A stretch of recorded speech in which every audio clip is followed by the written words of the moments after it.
നമസ്കാരം, മലയാളി വാർത്തയിലേക്ക് സ്വാഗതം. കഴിഞ്ഞ ദിവസമാണ് കവടിയാർ കൊട്ടാരത്തിൽ നിന്ന് അമൂല്യമായിട്ടുള്ള ആഭരണങ്ങൾ ഏകദേശം 2 കോടിയോളം വിലമതിക്കുന്ന ഈ ഒരു അമൂല്യ ആഭരണങ്ങൾ കാണാതായി എന്നുള്ള അല്ലെങ്കിൽ മോഷ്ടിക്കപ്പെട്ടു എന്നുള്ള വാർത്തകൾ പുറത്തു വന്നത്.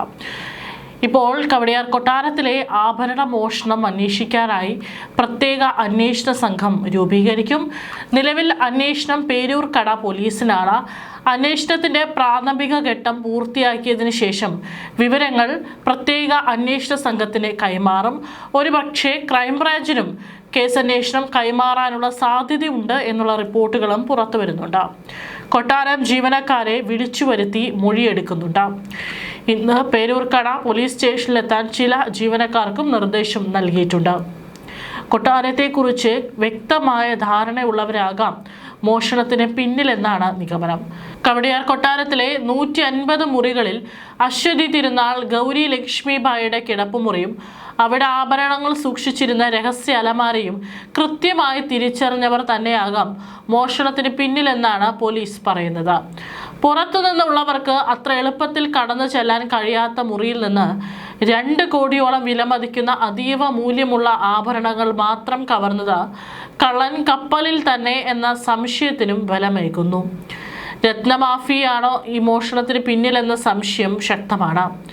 കൊട്ടാരത്തെക്കുറിച്ചും അവിടുത്തെ രീതികളെക്കുറിച്ചും ആഭരണങ്ങൾ എവിടെയാണ് സൂക്ഷിച്ചിരിക്കുന്നതെന്നും വ്യക്തമായ ധാരണയുള്ളവരാണ് ഈ സാഹസത്തിന് മുതിർന്നതെന്നാണ് പ്രത്യേക അന്വേഷണ സംഘത്തിന്റെ നിഗമനം. പുറത്തു നിന്നുള്ള മോഷ്ടാക്കളാണെങ്കിൽ അവർക്ക് കൊട്ടാരത്തിനുള്ളിൽ നിന്ന് ആരുടെയെങ്കിലും സഹായം ലഭിച്ചിട്ടുണ്ടാകാം. അതല്ലെങ്കിൽ കൊട്ടാരവുമായി അടുത്ത ബന്ധമുള്ളവരോ ജീവനക്കാരോ തന്നെയാകാം ഇതിന് പിന്നിലെന്നും പോലീസ് സംശയിക്കുന്നു. അശ്വതി തിരുനാളിന്റെ കിടപ്പുമുറിയിലേക്ക് പ്രവേശിക്കാൻ അനുവാദമുള്ള ചുരുക്കം ചിലരുടെ പട്ടിക പോലീസ് തയ്യാറാക്കിയിട്ടുണ്ട്. ഇവരെ കേന്ദ്രീകരിച്ചായിരിക്കും ആദ്യഘട്ട അന്വേഷണം നടക്കുക. കൊട്ടാരത്തിലെ മുൻ ജീവനക്കാരെയും നിലവിൽ ജോലി ചെയ്യുന്നവരെയും ചോദ്യം ചെയ്യും.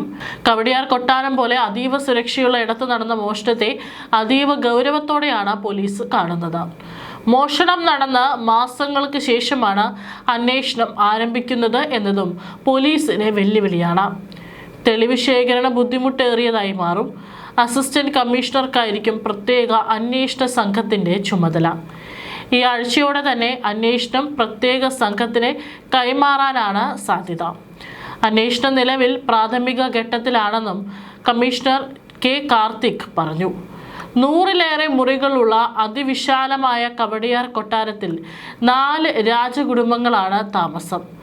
40-ലേറെ ജീവനക്കാരുമുണ്ട്. ഇവർക്കൊപ്പം രാജകുടുംബാംഗങ്ങളുടെ ബന്ധുക്കളും സുഹൃത്തുക്കളും ഉൾപ്പെടെ ഒട്ടേറെ പേരാണ് കൊട്ടാരത്തിൽ വന്നു പോകുന്നത്. മോഷണം നടന്നത് കഴിഞ്ഞ ഒക്ടോബർ നവംബർ മാസങ്ങൾക്കിടയിലാണെന്നാണ് പോലീസ് എഫ്ഐആർ. അന്വേഷണത്തിന്റെ ഭാഗമായി ഈ കാലയളവിൽ കൊട്ടാരത്തിലെത്തിയ മുഴുവൻ പേരുടെയും വിവരങ്ങൾ പോലീസ് ശേഖരിക്കും.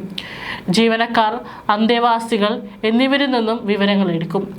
ഇതിനിടെ കൊട്ടാരത്തിൽ വന്നുപോയവരെ കണ്ടെത്തി ചോദ്യം ചെയ്യുകയും വേണം. സന്ദർശകരിൽ വിദേശത്തു നിന്ന് എത്തിയവരുണ്ടെങ്കിൽ അവരെയും ബന്ധപ്പെടും. പ്രാഥമിക ഘട്ട ചോദ്യം ചെയ്യലും വിവരശേഖരണവും പൂർത്തിയായാൽ അടുത്ത ഘട്ടത്തിൽ ചോദ്യം ചെയ്യേണ്ടവരുടെ പട്ടിക തയ്യാറാകും. ഈ പട്ടികയിൽ ഉൾപ്പെട്ടവരിൽ നിന്ന് കൂടുതൽ വ്യക്തത തേടും. ആവശ്യമെങ്കിൽ വിദേശത്ത് ഉള്ളവരെ വീണ്ടും വിളിച്ചു വരുത്തും. കൊട്ടാരവാസികളെയും ജീവനക്കാരെയും വന്നു പോയവരെയും കണ്ടെത്തി വിവരം ശേഖരിക്കാൻ ആഴ്ചകൾ വേണ്ടിവരുമെന്നാണ് പോലീസ് പറയുന്നത്. അതീവ സുരക്ഷയുള്ള കൊട്ടാരത്തിൽ നിന്ന് കണ്ണ് വെട്ടിച്ച് ആർക്കും കയറാനോ ഇറങ്ങാനോ സാധ്യമല്ലെന്നാണ് പോലീസ് നിഗമനം. സ്വർണ്ണാഭരണം സൂക്ഷിച്ചിരുന്ന ഇരുമ്പ് അലമാരയുടെ താക്കോൽ സൂക്ഷിച്ചിരുന്നത് മറ്റൊരു പെട്ടിയിലായിരുന്നു.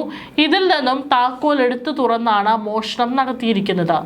പലതവണയായി മോഷണം നടത്താനുള്ള സാധ്യതയാണ് പോലീസ് സംശയിക്കുന്നത്. കൊട്ടാരത്തിന്റെ തെക്കേ ഭാഗത്തെ 3ാമത്തെ നിലയിലാണ് ഗൗരിബായിയുടെ ബെഡ്റൂം. കുടുംബങ്ങൾക്കും ചില ജീവനക്കാർക്കും ഒഴികെ അവിടേക്ക് പ്രവേശന അനുമതിയില്ല എന്നതാണ് സംശയം വർദ്ധിപ്പിക്കുന്നത്. തിരുവിതാംകൂർ രാജകുടുംബാംഗങ്ങളുടെ കവടിയാർ കൊട്ടാരത്തിൽ നിന്ന് 2 കോടിയോളം രൂപയുടെ ആഭരണങ്ങൾ മോഷണം പോയത് വലിയ വാർത്തയായിരുന്നു. രത്നവും വജ്രവും സ്വർണവും ഉൾപ്പെടെ പൗരാണിക മൂല്യമുള്ള ആഭരണങ്ങളാണ് നഷ്ടപ്പെട്ടത്. നടന്നത്. ശ്രീ ചിത്തിര തിരുനാൾ മഹാരാജാവ് ഗൗരി ലക്ഷ്മിബായിക്ക് സമ്മാനമായി നൽകിയ ആഭരണങ്ങളും മൂല്യം കണക്കാകാനാകാത്തത്ര അതിപുരാതന ആഭരണങ്ങളും മോഷ്ടിക്കപ്പെട്ടവയിലുണ്ട്. ഒക്ടോബർ നവംബർ മാസങ്ങളിൽ കൊട്ടാരത്തിലെത്തിയ സന്ദർശകരുടെ വിവരങ്ങളും പോലീസ് ശേഖരിക്കുന്നുണ്ട്.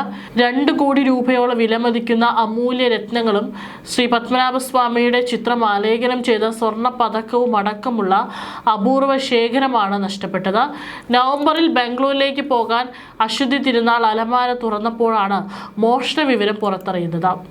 കൊട്ടാരത്തിനുള്ളിലെ ആരോ എടുത്തതാകാമെന്ന ധാരണയിൽ ആദ്യം സ്വകാര്യമായ അന്വേഷണം നടത്തിയെങ്കിലും ഫലമുണ്ടാകാത്തതിനെ തുടർന്നാണ് DGPക്ക് പരാതി നൽകിയത്. റൂബി, ഡയമണ്ട്, പച്ചക്കല്ലുകൾ എന്നിവ പതിച്ച പുരാതന ആഭരണങ്ങൾക്കൊപ്പം അമൂല്യമായ കുതിരപ്പവൻ നാണയങ്ങളും നഷ്ടപ്പെട്ടവയിൽ ഉൾപ്പെടുന്നു. കേസ് ഗൗരവകരമായി എടുത്തിരിക്കുന്ന പോലീസ് സങ്കീർണമായ ഈ മോഷണ രഹസ്യം പുറത്തു കൊണ്ടുവരാൻ വിപുലമായ അന്വേഷണമാണ് നടത്തുന്നത്. കവടിയാർ കൊട്ടാരത്തിന്റെ സുരക്ഷാ ക്രമീകരണങ്ങൾക്കിടയിലും ഇത്രയും വലിയ മോഷണം നടന്നത് തിരുവനന്തപുരം നഗരത്തെ ഞെട്ടിച്ചിരിക്കുകയാണ്. CCTV ക്യാമറകളും കനത്ത സുരക്ഷാ സംവിധാനങ്ങളുമുള്ള കവടിയാർ കൊട്ടാരത്തിനുള്ളിൽ നടന്ന കോടികളുടെ മോഷണം പോലീസിനെ അക്ഷരാർത്ഥത്തിൽ കുഴയ്ക്കുന്നു എന്നതാണ് വസ്തുത. പുറത്തുനിന്നൊരാൾ സുരക്ഷാ വലയം ഭേദിച്ച് അകത്ത് കടക്കുക അസാധ്യമാണെന്നും പോലീസ് കരുതുന്നു. കിടപ്പുമുറിയെക്കുറിച്ചും അലമാരയെക്കുറിച്ചും വ്യക്തമായ ധാരണയുള്ളവരാകാമെന്നാണ് പ്രാഥമിക നിഗമനം. CCTV ദൃശ്യങ്ങൾ പരിശോധിക്കുന്നുണ്ട്. സൈബർ സെല്ലും വിരലടയാള വിദഗ്ധരും കൊട്ടാരത്തിൽ വിശദ പരിശോധന തുടങ്ങി. സന്ദർശകരുടെയും ജീവനക്കാരുടെയും മൊഴി രേഖപ്പെടുത്തി. 40ഓളം ജീവനക്കാർ കൊട്ടാരത്തിലുണ്ട്. സംഭവത്തിൽ പ്രതികരിക്കാനില്ലെന്നാണ് അശ്വതി തിരുനാൾ ഗൗരി ലക്ഷ്മിബായി പറഞ്ഞത്. 2ാം നിലയിലെ അശ്വതി തിരുനാൾ ഗൗരി ലക്ഷ്മിബായിയുടെ കിടപ്പുമുറിയിൽ അതിക്രമിച്ചു കയറിയ ലക്ഷണമില്ലാതെ ഇരുമ്പ് അലമാരയിലെ ലോക്കറിൽ നിന്ന് മാത്രം ആഭരണങ്ങൾ നഷ്ടപ്പെട്ടതാണ് ദുരൂഹത വർദ്ധിപ്പിക്കുന്നത്.